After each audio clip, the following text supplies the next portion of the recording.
Welcome back. Glad you could join me again. Often shamed on grounds of their height.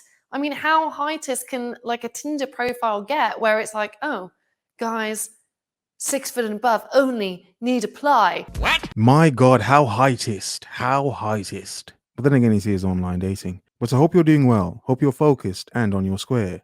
Who has dating harder, men or women? By Hayley Quinn. An interesting video breaking down the obvious basic point of who has dating harder in this modern liberated time, where from our point of view, it's like a modern, slightly garden tool, in some essence, quite whorish, modern dating scene. Trash already, trash! So whom is it more difficult for? Us or them? Yeah, but enough waffling. Let's find out.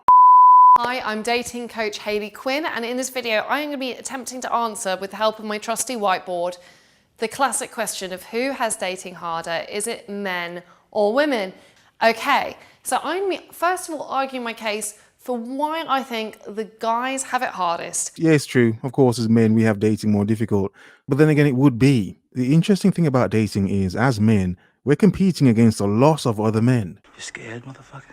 Well, you should be. A lot of other men. The thing is, whereas some men thrive in the competition, it kind of boosts them. Is this not why you're here? And kind of adds to their narcissism and their ego to some degree. For other men, the competition's just too difficult or too risky or pointless because they may feel they don't have enough to compete with other men. Well, let's start with the obvious one here. Traditionally, men, the burden has been on you to make the first move. You know what? Actually, is she going to give you a strong signal? Is she going to ask you out? Is she ever going to send you the first message on an online dating site? Probably not. So you have to learn to make the first move, or you will often get no inbound moves whatsoever. See, now as men, making the first move, it's a pros and cons thing. Now, let's do the cons first of all. Oh, God. Obviously, as men, making the first approach means obviously there's a possibility of rejection. And nobody likes to be rejected. However, the gauntlet of dating women actually toughens up certain men and actually reinforces certain men. But the interesting thing is, what women don't seem to understand or want to deny in the fact that men have to make the first move is that some men get burnt and they fall off, of course. But other men get burnt and they then become something else. Yeah, they become reckless F-boys who just run through women like no one's business. Whereas then making the first move is like, I don't care if she rejects me or not. If she lets me in, I'm going to have my fun, then disappear anyway. Does not matter if she accepts or rejects me. Men that fall into that mindset, oh, those dudes are reckless. Those are reckless men. Okay, so I'm actually going to be telling you why women have it harder. Hey, red top, hey, she switched her top. Okay, showing off a bit more. You sick bastard fish. All right. You know, you can complain all that you want about having to make the first move. Women often actually face a negative social penalty and are shamed and just generally feel like they're not allowed to make the first move because if they do... Sket hell! Dirty gal! Oh. Yeah, you probably call him a skit. Oh, she's a bit loose. Hey, what's going on here? Why is she so frisky? Hey? She's ripping your clothes off and you've barely even said anything to her. It's like, what's going on here? There's something wrong with her vagina. That's why she's giving up so freely. Disgusting. Yeah? Yeah, I mean, it happens. You kind of think, hey, there's something wrong with this chick. She's making it too easy for me as a man. No, as a man, I'm supposed to kind of, battle with you for a bit, innit, before you give it up. Yeah? Yeah, a little bit of battling banter, yeah? Yeah? Then you give it up. But then if a woman's giving it to you just easily without you trying, it may make you think something about the woman or women. They're going to be perceived as coming on too strong or unfeminine or a bunch of other negative judgments we hold against women who show more ownership around their sexuality. To add insult to injury, guys are often shamed on grounds of their height. And she's covered up again, but she's making some interesting points. Pay attention to her points, not her. I mean, how heightist can like a Tinder profile get where it's like, oh, guys 6 foot and above only need apply. Even Tinder had a laugh on April Fool's Day and released a joke, thankfully, height verification badge. Oh, ha, ha, ha, ha. Now, yes, for women, that was a joke, but many men, some men have faced that really where it's like, it's not a joke for them. Suck it. Yeah, imagine it on the flip side. I mean, can you imagine if this was the other way round and there was a weight verification badge or something for women, Yeah, it'd be off the scale. Fluffy. we'd be pissed off. Yeah, literally, it'd be off the scale. Break the internet. Yes. The fluffy girls, them not sexy too. That one was good. Yeah, I'm not playing. That one was good. I'm leaving it in. That one was good. Yeah, it'd be off the scale. And yeah, okay, the height thing is a little bit uncool. However, women definitely get shamed in terms of weight and age. If I hear one more person say the comment, "You're very attractive for a woman of your age." How dare people? How dare people? Why would they say she looks attractive for her age? She does look attractive for her age. I have no idea how old she is, but she's a good-looking woman. So I mean, I don't know, is she 40? If she's 40 something, she looks good for her age. I'm not gonna lie. If this woman's 40, if she's 50, flipping out. Yeah? If women look like this at 50, I'd be like, okay. Yeah, I'd be smashing a lot of leftover women. What? I'm just saying, I'm being honest. For a woman of your age, I am actually going to thump them. Inherently, guys have less choice because they have to do a lot more work to actually generate that attraction, because they don't have this constant queue of inbound people that are seeking to date them. They have to do a lot more to actually get out there. And okay, sure, some guys do date a lot of women, but get this, most guys in fact don't. Most guys might struggle to get even a small amount of women really interested in them. So is that the 70-30 rule, where women are only truly sexually attracted to only 30% of men? Obviously, they'd settle for other men, you know, men that have money and just resources and other crap. Obviously, they'd settle for those men, but the true sexual desire thing, they only feel for 30% of men. How true do you think that one is? I mean, the other side of it is what makes women think those 30% of men want them for more than a quick shag. Sure, women do have more choice. You know, if they really wanted to, they could go into a bar and probably leave with someone. I love when women say this, because yes, it's true. The point permits is true. The other side of that woman can go anywhere and sleep with any man is that man isn't going to stay around. Many women have proven they can get many men, but many women have also proven they can't keep these men. The life of a man. Have you fun? Then vanish. But let's not forget here that that poses a potential safety issue, and that also women are highly shamed for having a higher number of sexual partners. So the reality of having this paradise of guys to choose from never really pans out.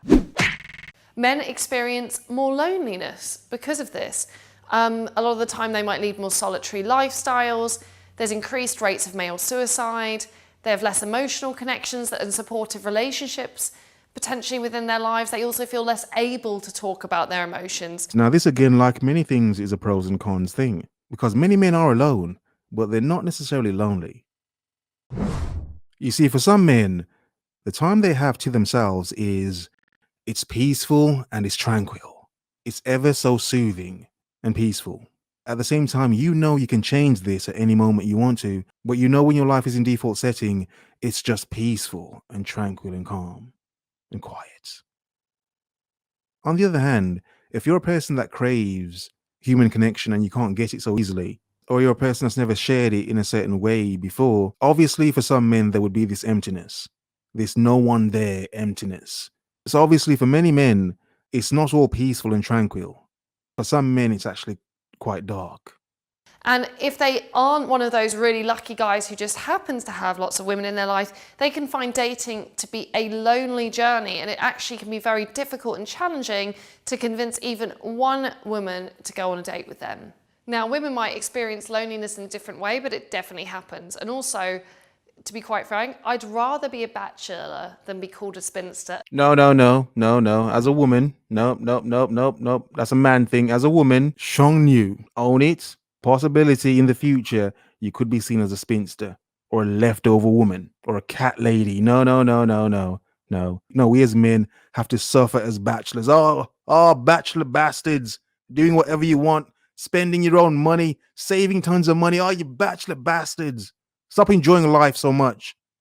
It's not fair on these spinster women. At least as an unmarried guy or a long-term guy, it might feel difficult for you, but on the bright side, at least you don't have the whole of society asking, you know, have you met someone yet? Or why didn't you choose to have children? How this will show up in online dating is guys might literally have the experience of sending out like 20 messages a day, and if they're lucky, getting one response back. That's dating for many men in general. It's like, this is why men have to play a numbers game. It's stupid calling men like garden tools or man whores, because the fact is, to some degree, men kind of have to be that. I know, it sounds wrong. I need to explain it fully, but to some degree, men kind of do have to be garden tools to have successful dating lives. Don't they? I mean, that is a lot of legwork at the start of the dating process for guys. I also understand that it's probably a bit frustrating sending messages out and not getting responses, but you know what? It's equally frustrating and demoralizing opening your online dating inbox and realizing that there's 100 messages, some of which are rude, some are inappropriate, a bunch of who just say hey, and trying to somehow filter through that and find the energy to go and choose the guys that you're most connected to. All these women with their inboxes filled with knob. Look at that, man. Oh my God, these poor women. Oh, these poor women. All this knob flying at them. Men just spraying mayonnaise everywhere. Just hitting them in the face. What did Bootsy Collins say? I'm going to stick my love in your eye so you can see me coming. Yeah. Oh, yes. Yes. Disgusting. I love that line. Guys, I also find, probably going to get told off for saying this, want to have a more experiential version of dating where they just kind of see how stuff goes. And often they're looked on to always 100% know what they want and 100% have a plan because they are a guy.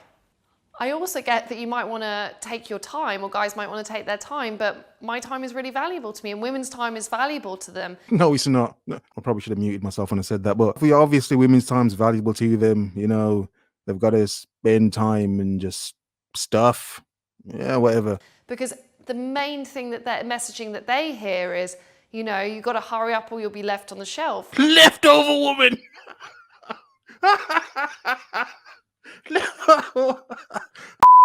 Yeah, of course women have to hurry up, or they will be left. Of course women have to hurry up and find a man, or they could be left on the shelf. Dusty, vintage, Shong New. TikTok, time is running out. So we feel under intense time pressure to make decisions around dating. And in fact, we might even feel like the dating ship has already sailed. Silence, you fool! Lovely woman. Looks good for 50. Wow, she looks good for 50. The point is, yes, of course, as men, dating is harder for us as men. But what's about men that have been through this flipping battlefield called dating? Yeah? You've been through it all. You've got the damn t-shirt. You've realized, oh my God, what's wrong with some of these women? For flip's sake, I need to run. I need to find my peace and tranquility. Yeah? It's like you can't even find that from a woman nowadays. Flipping peace. Just give me peace, woman. Give me peace. And peace as well, sexually. But give me peace. Just peace and silence. Silence. Have a nice day.